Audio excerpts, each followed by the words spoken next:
Hi everybody, and welcome back to my channel for this Wednesday morning, afternoon or evening across the world where you may be at. And recently I just watched the Logan Paul Impaulsive podcast, and he had Abbey from Love on the Spectrum on as his guest. And as an autistic woman, I just watched this and I actually really thoroughly enjoyed the podcast. I'm not a big Logan Paul fan usually. I find personally he's a bit arrogant and a bit of a dick. But I want to talk about him in a positive light and the way that he communicated with Abbey and Abby's mum and Abby's boyfriend, David, during this hour and 15 podcast. So let's get into it. I like the fact that Logan and his co-host Mike actually seemed genuinely interested in Abbey and were asking her the sensible, appropriate questions. As an autistic adult, I feel that this was a good sign of respect, generosity and sincerity towards Abbey and her mother, and later on in the show to her boyfriend David. But there is some things that I feel are a bit questionable, things that I didn't particularly agree with that I thought were a bit rude and lacking knowledge. Was one, they were speaking over Abbey a little bit, not giving her the time to respond to the questions. Again, I don't know if they knew this was down to her autism or they were just deliberately trying to overtalk her a little bit.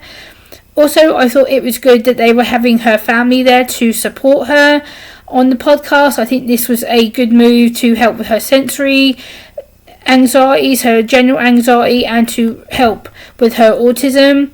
And also having her brother there as well, which I thought was a really smart move to help Abbey communicate successfully.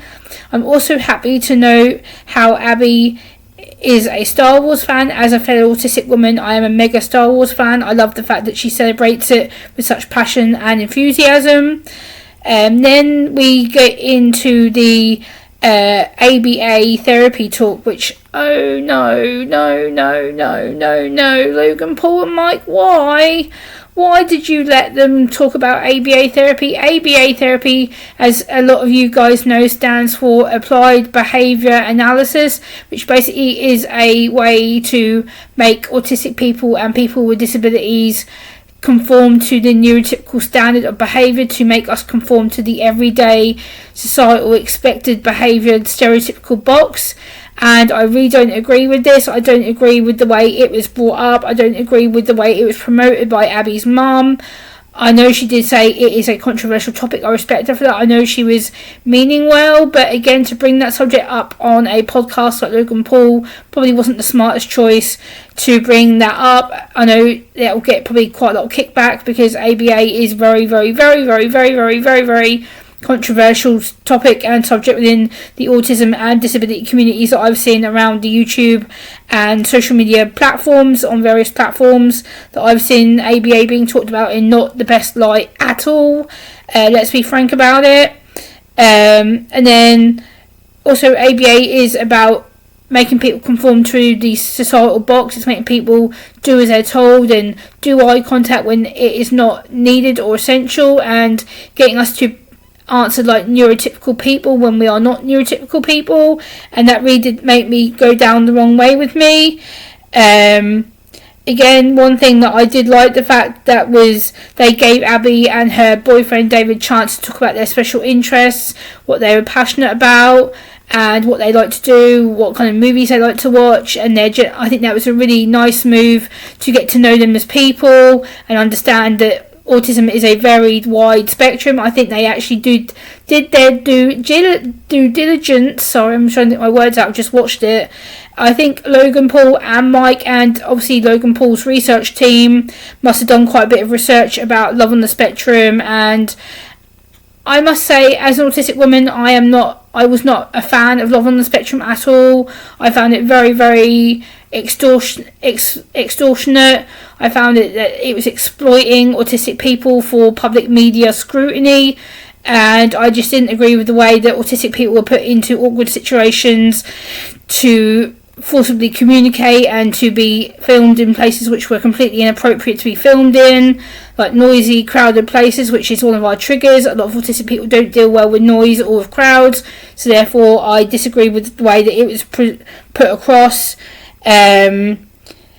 And one thing that I did like the fact that Logan Paul and his co-host did talk about was emotions and how autistic people varied on the spectrum, how we struggle with emotions or how do we deal with emotions. I think this was a really nice question, a way to talk to Abbey and get to know her and get to know her mum and her brother and her boyfriend. I think emotions is such a wide spectrum topic that not a lot of people tend to touch it. And I think emotions should be talked about because Abbey was clearly more than happy to be there. She was more mentally coherent, compliant to be there. She was obviously having a very good time. She was laughing. She was trying to make banter a little bit. She was trying to look Logan Paul in the eye. She was showing that she was interested, which was great. I know she's had a lot of, like she said, therapy to practice that. And again, each to their own with regards to the therapy situation, but I really like the fact that they actually seem genuinely interested in her welfare, her interests, her as a person, what she's done on the Netflix Love on the Spectrum program, and how that has made more public awareness and acceptance of autism as a whole. I think Logan actually has done a lot of his due diligence to this topic and actually has researched it and has actually, spent time behind the scenes knowing how to communicate with autistic people. And I think in this podcast it actually showed how much he actually thought about Abbey and Abbey's mum and Abbey's boyfriend and autistic people as a general thing. And I think he actually seemed to really be genuinely fascinated by the topic. And I think that it showed that he actually had a genuine care and curiosity and empathy, I guess, a little bit. I know he doesn't come across as the most empathetic guy, but he actually seemed to really open up to Abbey, and he really seemed to understand Abbey, and really seemed to want to talk to her and get to know her on her level. And it was like, I liked the way that the questions and how they spaced out the time was really nice. It wasn't just boom, boom, boom, boom, boom, boom, boom, one question, next. It was very slow, natural. It was flowing, the conversation was natural, it was in her time, it was in the mum's time, it was in the boyfriend's time. I like the way they introduced him halfway into the episode podcast. So I think that was a good thing that they did. Also, I think the fact that they actually praised autism as a spectrum and actually asked questions about each autistic person, what does autism mean in general to the public, and he asked questions about how to understand it, and you can see that Abbey again was mentally compliant and happy enough to be there. And they asked her about her 5 senses. So I think obviously they've done a lot of research into the 5 senses, which is sight, sound, touch, taste, and smell. Yeah, I've got that right. Yeah, and for her, she says about it helps to ground her and it helps her to focus by being asked about things in the now, because Abbey's brain tends to focus on things in the past that she identifies with, and she'll often go back to things in the past that make her happy or things that have happened in the past. So she doesn't often actually focus on things that are in the now, whereas I'm very opposite to Abbey in that way. I can focus on things that are in the now, but I can also bring things from the past that I feel are relevant to the now conversation. So I think that's where, again, a lot of people on the spectrum are actually different. And something that I found a bit uncomfortable and a bit disingenuous was about the fact they asked Abbey if she'd like to be famous. Well, duh.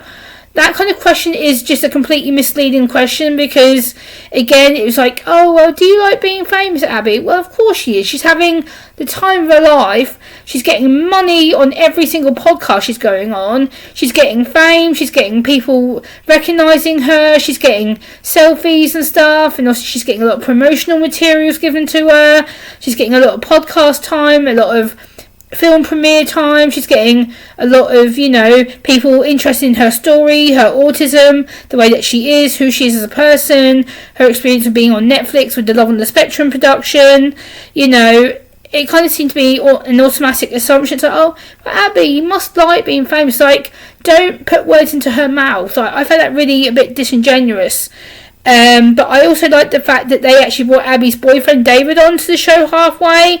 I think that and to ask them about how much they love each other was quite cute, and you can see how he communicates on their shared special interests, and they actually let him talk for quite a while. It's nice to get to know him more of a personal level and understand who he is as a guy on the spectrum, how Abbey is as a female woman on the spectrum.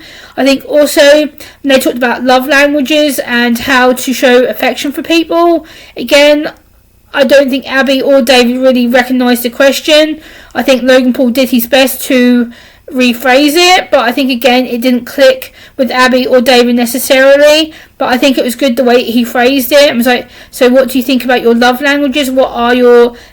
And Mike, his co-host, actually asked it as well. He said, what is your love language? I think for many people on the autistic spectrum, love languages is such a struggle to communicate. It can be such a thing that our brains take so much time to process what words, what actions, what reactions we want to feel, what emotions we feel, what love we feel, what empathy we might feel or might not feel. Again, love languages is hard because I'm very much acts of service person. I'm very much about, I want to give gifts to people. I'm very much about wanting to make people happy. I want to serve them to make them happy. I want to serve myself by feeling good, by helping other people out. So I'm all about service. I'm all about gift giving. I like to give gifts to people because I know it puts a smile on their face and it makes them feel elated, and I know it makes them feel like someone actually cares about them and understands them and respects them and loves them, and that must make me feel good. It's like, oh, okay, I'm giving out of my heart. I'm giving something to someone because I know I respect them. I love them as a person. They respect me and love me as a person that I am. So therefore my love languages are gift giving, service, and probably listening to people. I'm quite empathetic. I'm highly empathetic. I like listening to people's stories, their backgrounds, their experiences, help them through traumatic situations. But towards the end you could see Abbey going through sensory overload, things that she was starting to fidget with her little fidget toy in her hand. You could see that she was kind of having enough, and she kept trying to take off the headphones. I think that was just like she'd had enough and her brain had wanted just to switch off. But please go and check out Logan Paul's podcast episode. I will link it down below in the video description, and I will see you on the next one. Bye!